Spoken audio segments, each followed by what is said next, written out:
बिस्मिल्लाहिर्रहमानिर्रहीम, अस्सलाम वालेकुम। मैं हूँ आयशा सुहेल और आप देख रहे हैं सलीम बुखारी शो। आगाज़ करेंगे जी नए आर्मी चीफ की तैनाती से, जहाँ पर अहम मुलाकातों का सिलसिला जो है वो जारी है। जो वज़ीर ख़जाना हैं वो मिले हैं सदर मुमलिकत से। इसके अलावा और भी अहम मुलाकातें हो रही हैं। जरदारी साहब का यह मानना है कि 3 स्टार्स जो जनरल्स हैं वो तमाम जो हैं सरबराही के लिए मुकम्मल अहल हैं और वो प्रमोशन के निज़ाम पर मजबूत यकीन रखते हैं। खान साहब पहले ये कहते थे कि उनको कोई फ़र्क नहीं पड़ता कोई भी आर्मी चीफ लगा ले, लेकिन अभी खान साहब ने एक शिकवा किया है या फिर अपने एक खदशे का इजहार किया, वो ये कि नवाज शरीफ वो आर्मी चीफ लगाना चाहते हैं जो कि उनको नाअहल कर दे। तो यहाँ पर जो है वो काफ़ी अहम मुलाकातें हो रही हैं और यकीनन एक अहम फैसला जो है अब से कुछ ही दिन रह गए हैं उसके होने में। दूसरे प्रोग्राम के हिस्से में हम बात करेंगे जो हाई कोर्ट का इलेक्शन कमीशन को 2 महीने में कराची और हैदराबाद में बल्दियाती इंतखाबात कराने का हुक्म जो है अब वो मिला है। तीसरे हिस्से में बात होगी लॉन्ग मार्च के हवाले से, किस तरीके से चल रहा है, क्या हो रहा है। इस्लामाबाद हाई कोर्ट जो है वो उसका क्या मानना है और सुप्रीम कोर्ट जो है उन्होंने लॉन्ग मार्च के दौरान इमरान खान को कानून पर अमल करने की हिदायत की। और इसके अलावा लॉन्ग मार्च में हम झगड़ों के वाक़यात भी जो देख रहे हैं वो ना सिर्फ रहनुमाओं के दरमियान हो रहे हैं बल्कि नीचे भी कारकुनान जो हैं वो आपस में लड़ते झगड़ते हुए हमें नज़र आ रहे हैं। क्या ये इतना स्लो चलना इसकी वजह है कि जो है वो और मसाइल जो है उसके अंदर पैदा हो रहे हैं? बहरहाल मंजिल पर जब पहुँचेगा तो क्या सूरत हाल होगी, इस पर भी होगी डिस्कशन। अस्सलाम वालेकुम बुखारी साहब, क्या हाल चाल? खैरियत से हैं? सबसे पहला सवाल और मेरे ख्याल में सबसे अहम सवाल, इससे पूरा पाकिस्तान यही सवाल कर रहा है, आर्मी चीफ की तैनाती। बड़ी अहम मुलाकातें हो रही हैं, बड़ी तेज़ी से डेवलपमेंट्स हो रही हैं, मेरे ख्याल में सबकी नज़रें जो हैं वो इसी तैनाती पर लगी हुई। जी यकीनी तौर पे आज का सबसे अहम मौजू जो है वो यही है कि आर्मी चीफ की तैनाती किस, ये ऊँट जिसको कहते हैं किस करवट बैठेगा, इसको देखना है। आपने मुलाकातों का तज़किरा किया है, यकीनी तौर पर मुलाकातें हो भी रही हैं, माजी में भी होती रही हैं। हालिया मुलाकात का तज़किरा भी हुआ कि प्रेसिडेंट अलवी जो हैं वो चीफ ऑफ आर्मी स्टाफ से लाहौर में मिले थे, जब दोनों लाहौर में मौजूद थे। हमें उस दिन की ट्रैफिक के जैम्स जो थे वो उस दिन समझ नहीं आ रहे थे, लेकिन बाद में हमें पता चल गया था कि ये मुलाकात हुई है जी। और अब भी बहुत सारी मुलाकातें हो रही हैं, लेकिन इसके नतीजे पर पहुंचने से पहले मेरे ख्याल से हमें थोड़ा सा इसका पस मंज़र देखना होगा। देखिए, इस पिछले 4 साल का जो टेन्योर था इमरान खान साहब का, ख़ास तौर से उसके दौरान और उससे पहले 2018 के इलेक्शन में, जिस तरह से इमरान खान साहब ने फ़ौज को सियासत में घसीटा और जिस तरह से फ़ौज को इस्तेमाल किया उन्होंने, एक लंबी तफसील है, इसमें जाने का वक्त नहीं है, वरना इसके ऊपर एक पूरा प्रोग्राम हो सकता है। उसके बाद फ़ौज के पास 2 चॉइसेस हैं, या तो वो मुकम्मल तौर पर सियासी हो जाएगी और या फिर वो एक नेशनल आर्मी की तरह से अपनी तवज्जो सिर्फ दिफा के ऊपर मुकम्मल तौर पर गैर सियासी हो जाएगी। और सियासत से जिस तरीके से जनरल बाजवा ने दावा किया, और हमारे पास कोई वजह नहीं है कि हम उसको डाउट करें कि जो हम जो है न्यूट्रल हो गए हैं, जिसको खान साहब ने गाली बनाने की कोशिश की, तो हम मानते हैं कि सियासत से इस वक्त वो अलहदा हैं। लेकिन आर्मी चीफ की कंट्रोवर्सी अगर इसी तरह चलती रही तो फिर वो 2 वाक़यात होने का इम्कान है, जिसका मैंने शुरू में तज़किरा किया कि या तो वो मुकम्मल तौर पर सियासी हो जाएंगे, एक इंस्टीट्यूशन बन जाएगा, एक स्टेक होल्डर बन जाएगा सियासत में, और या वो प्योरली नेशनल आर्मी बन जाएंगे। अब क्या हो क्या रहा है, देखें, आर्मी चीफ के तकर्रुर का एक 7 दहाइयों से तरीक़ाकार चला आ रहा है कि जो एक सीनियर की लिस्ट बनती है उसके ऊपर बेस्ड एक समरी भेजी जाती है, और ये आइनी तौर पर प्राइम मिनिस्टर का इस्तेहकाक है कि वो स्वाबदीद है कि वो उसमें से किसी एक जनरल पर टिक करके उसको चीफ ऑफ आर्मी स्टाफ बना दें। ये होता चला आया है, कभी आज तक ये कंट्रोवर्शियल नहीं हुआ, ना आज तक ये कभी अवामुन नास के बहस का मौजू बना है, ना इस तरह से मीडिया के ऊपर बैठ के इसकी यानी हड्डी बोटी एक की गई है। इसका सेरा भी अल्लाह के फजल से इमरान खान साहब को आपको देना पड़ेगा, ये क्रेडिट भी उन्हीं का है। अब देखना ये है कि खान साहब चाहते क्या हैं। एक तो उन्होंने ये कहा कि मैं नवाज शरीफ एक ऐसे बंदे को चीफ बनाना चाहते हैं जो मुझे आके नाअहल करेगा। वो खान साहब खुदा के वास्ते अकल के नाखून ले, आप तो नाअहल हो चुके हुए हैं, करेगा क्या मतलब है आपका? आपको इलेक्शन कमीशन ने फ्रॉडुलेंट तरीक़ाकार इस्तेमाल करके फॉरेन फंडिंग के हवाले से, तोशाखाना फंडिंग के हवाले से आपको ऑलमोस्ट नाअहल करार दे दिया। मतलब खान साहब का क्या मौक़िफ़ है, क्या समझा जाए? ये समझा जाए कि खान साहब को कोई फर्क नहीं पड़ता? आप मुझे बात पूरी नहीं करने दे रही। देखिए, नाअहल होने का मतलब क्या होता है, वो नवाज शरीफ से सीखें। उसके फौरन बाद आला अदलिया ने कहा कि आप इस काबिल नहीं हैं, आप इसके अहल नहीं है कि आप एक सियासी जमात की क़यादत कर सकें। फिर उन्होंने कहा आप कोई ओहदा भी नहीं रख सकते। लेकिन यहाँ पे ऐसा कुछ नहीं हुआ। क्यों? यही तो मैं पूछ रही, क्यों? मैंने आपसे पूछा क्यों। एनीवे, ये वो लाडलापन है जिसकी बहुत सारी मिसालें और भी हैं, इसके ऊपर बात करेंगे हम। मैं ये पूछना चाहिए खान साहब का मौक़िफ़ क्या वाकई खान साहब को फर्क नहीं पड़ता, कोई भी आर्मी चीफ जो है वो देखें ना, वो एक जबान में चार बातें करने के मास्टर हैं। वो एक जबान में एक वक्त में 4 बातें कर सकते हैं, is capable of doing that. उन्होंने कहाँ से यू टर्न लेने शुरू हुए, अगर मैं इसकी दास्तान बताने बैठा पूरा प्रोग्राम का वक्त गुजर जाएगा। अच्छा देखिए, इलेक्शन कमीशन के इलेक्शन कैंपेन के सारे वादे, बरसरे इक़्तिदार आने के बाद सारे नारे, वो सब कुछ के ऊपर जितने वो नारे और दावे थे उसको 2 से ज़रब दे लें उतने यू टर्न है उनके ऊपर। अच्छा बुखारी साहब, एक अनरेस्ट तो है, एक कियोस है, चहमगोइयाँ हो रही हैं, जो है पेशगोइयाँ की जा रही हैं, कुछ समझ नहीं आ रहा है ना, सब बुखलाए से लगते हैं। आपको नहीं लगता कि मतलब हो जाना चाहिए ऐलान? जो जी मैं अर्ज़ करूँ आपसे के हवाले से राना सनाउल्लाह का एक बयान अभी मैं देख के प्रोग्राम का आगाज़ होने से पहले मैं देख के उसने कहा है कि इत्तफाक़ राय से एक नाम तय हो गया है, अच्छा सिर्फ कागज़ पर आने की फॉर्मेलिटी बाकी है। ये बहुत बड़ी बात है, इसको छोटी बात आप ना समझें। उसमें क्यों डिले है फिर वो? और साथ ही उसने कहा है हाँ, कि अब इसके ऐलान में मजीद ताकीर नहीं होनी चाहिए। नहीं होनी चाहिए। देखिए बहुत सारे फैक्टर हैं जो इसके हवाले से हमने सुने, देखे और हम एक्सपीरियंस कर रहे हैं। इतना कंट्रोवर्शियल तो मेरे ख्याल से पाकिस्तान में कभी कोई ना चीफ रहा है माजी में, ना चीफ का इंतखाब रहा है, और ना ही कोई दूसरा इशू इतना बजाया गया है नेशनल मीडिया के ऊपर जितना इसके हवाले से गुफ्तगू हो रही है। और इस सारे का क्रेडिट आप सिर्फ एक शख्स को देंगे जिसको आर्मी चीफ भी अपनी मर्जी का चाहिए, जिसको नैब का चीफ भी अपनी मर्जी का चाहिए, जिसको इलेक्शन कमिश्नर भी अपनी मर्जी का चाहिए ताकि वो इंतखाब लड़ सकें, और फिर उन्हें अदलिया भी अपनी मर्जी की चाहिए जो उनकी सपोर्ट करें।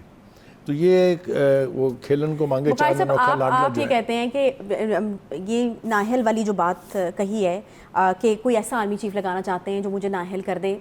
सबसे पहली बात तो ये आर्मी चीफ का ये काम ही नहीं है। आप भी कहते हैं आर्मी चीफ जो होता है वो इदारे का सरबरा होता है, उसके अपनी ड्यूटीज। हम ये बात कर रहे हैं कि मैं क्या कहता हूँ, कि ये बात कर रहे हैं कि इमरान खान क्या कहते हैं। भाई साहब सवाल ले लेना। अब सवाल ये है कि ये जो इतनी बुखलाहट है, इतनी डिस्कशन है, इतनी मुलाकातें हैं, क्या सबको कोई गुमान है कि उनके इंटरेस्ट जो हैं वो इस चीज़ के साथ जुड़े हुए हैं, जो हर बंदा इतना जो है वो कंसर्न्ड है, इतना कीन है इस अपॉइंटमेंट को? आप मुझे वहाँ ले जाना चाह रही हैं जहाँ जाने से मेरे पर जलते हैं। नहीं, थोड़ा उसके पास दानिशमंदी से कोशिश कर रही हैं कि वो बातें हम यहाँ करें जो एक तो हमें करनी नहीं चाहिए, और एक अगर हम करें तो फिर पूरी अथॉरिटी के साथ करें। हमें पता है क्या खिंचातानी चल रही है, इसमें कोई दो राय नहीं है। कौन किसको बनाना चाहता है, कौन किसको क्यों बनाना चाहता है, इमरान खान साहब फलां के क्यों खिलाफ हैं, ये सारी बातें जो हैं अब ये राज नहीं है। जितना स्ट्रॉन्ग नेशनल मीडिया और सोशल मीडिया है, ये सारी बातें अंदर से बाहर आ जाती हैं। हम ज़रा उन अनासर की बात कर रहे हैं जो इस वक्त एट प्ले हैं for the appointment of the army chief. देखिए, अचानक एक बयान आता है सदर अलवी साहब की तरफ से कि अगर मुझे प्राइम मिनिस्टर साहब असम्बली भेजेंगे तो मैं उसको नहीं रोकूंगा क्योंकि ये तो प्राइम मिनिस्टर का आईनी हक है। इस तरह का कोऑपरेटिव, इस तरह का सॉफ्ट बयान मोहब्बत का पहले तो नहीं आता था ना कभी। असम्बलियां रोकी भी उन्होंने, हलफ नहीं लिया उन्होंने, बाकी तो हर चीज़ को छोड़ दिया। आप प्रेडिक्ट भी कर चुके थे कि ये इख्तियार एक्चुअली होता है, सदर 15 दिन के लिए तो ना असम्बली रोक सकता है, तो उसका इस्तेमाल तो नहीं है। अब वो तो खच्चा खत्म हो गया, ये उन्होंने खुद ही ऐलान कर दिया। दूसरी बात ये कि आज उनकी जो मुलाकात हुई है इसहाक डार साहब से, ये भी मेरे ख्याल से जिसको कहते हैं ना कि आखिरी नोक पलक दुरुस्त हो रही है, तो जो रास्ते में रुकावटें मुमकिन हो सकती थी गालिबन उनको दूर करने की कोशिश की। नहीं तो फिर क्या समझा जाए कि ये जो आपने राना साहब का बयान हमें बताया है कि एक ऐसे नाम पे इत्तेफाक हो गया जिस पे सारे मुत्तफिक हैं, इतने मीठे मीठे बयानात सदर मुमलकत साहब भी दे रहे हैं, फिर जो है जरदारी साहब बैठे हुए हैं, वहाँ पे भी डिस्कशन कंप्लीट हो चुकी है इस्लामाबाद में भी, और एक नाम पे इत्तेफाक हो चुका है, क्योंकि आपने ही कहा है कि हो चुका है। जी मैं तो राना सनाउल्लाह को कोट कर रहा हूँ, मैंने नहीं कहा कि हो चुका है। राना साहब कह रहे हैं कि हो चुका है। देखिए, गुजारिश ये है कि बहुत सारी हीट वेव्स जनरेट होती रही हैं from Rawalpindi as well as from Islamabad and also from London. मैं ये समझता हूँ कि GHQ को बेचैन नहीं होना चाहिए, ना बेचैन करना चाहिए उसको। Politicians have to act more wisely। अगर बेटर सेंस प्रवेल ना हुई तो मैं खदशे का इजहार इब्तिदा में कर चुका हूँ, मैं उसको रीएटरेट कर रहा हूँ कि इसका नुकसान सियासत को भी होगा, और सियासत को नुकसान होगा तो मुल्क की मईशत को नुकसान होगा, और मुल्क की सियासत और मईशत दोनों अगर उजड़ेंगी तो फिर पाकिस्तान का ओवरऑल स्टेक्स जो है वो कितने हाई हो जाएंगे और कितना बड़े नुकसान का एहतमाल है, ये आपके सामने है। देखिए, गुजारिश ये है कि हमने देखा कि माजी में जब आर्मी चीफ के तकर्रुर का सवाल आता था तो एक समरी इनिशिएट होती थी, उसके ऊपर से किसी एक का इंतखाब हो जाता था, चाहे वो ज़िया उल हक थे, चाहे वो जनरल मुशर्रफ थे, या कोई भी चीफ ऑफ आर्मी स्टाफ था, असलम बेग साहब थे, आसिफ जंजुआ साहब थे, ये सारे।